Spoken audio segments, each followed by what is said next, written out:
100 प्रश्नामध्ये मी मग तुम्ही लागा वेळ देतो मी तुम्हाला पूर्ण 1.5 लिटर टाकलेलं 12 अंडे कोणतेही चालतील गावरानी इलायची 12 अंडे झाले 100 ग्रॅम चुना 100 ग्रॅम गुळ 100 ग्रॅम तुरटी गुळ चुना तुरटी 100 ग्रॅम म्हणजे किती आलं 300 ग्रॅम 12 अंडे 1.5 लिटर ताक हे झालं एका एकराचं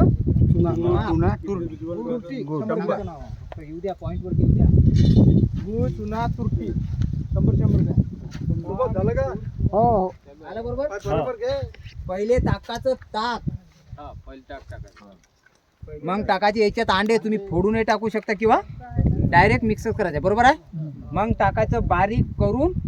गुळ गुळ मग टाकायची बारीक करून तुरटी पण चुना टाकायचा नाही कारण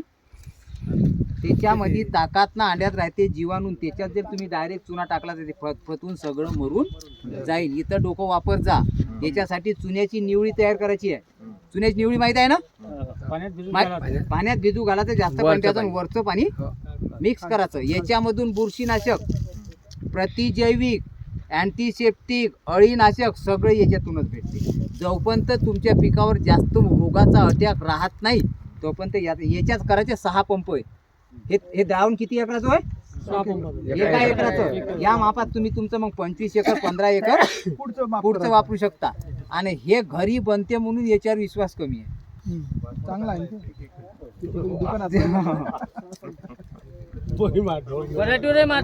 प्रत्येक पीक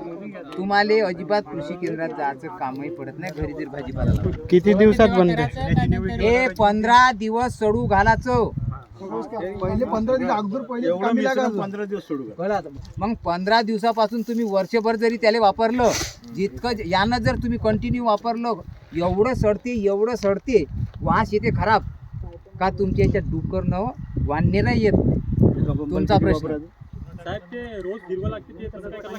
पहिले 3 दिवस याला हातच नाही लावायचा गॅस तयार होऊ द्यायची पण 4थ्या दिवशी ज्याची तयारी आहे त्यानंच तो गॅस बरोबर उघडायचा एवढा खराब येते मी हातानं करतो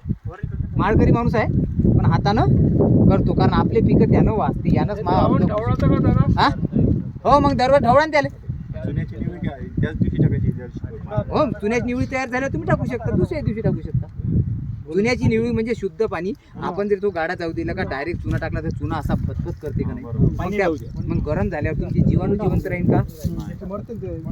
बस साधा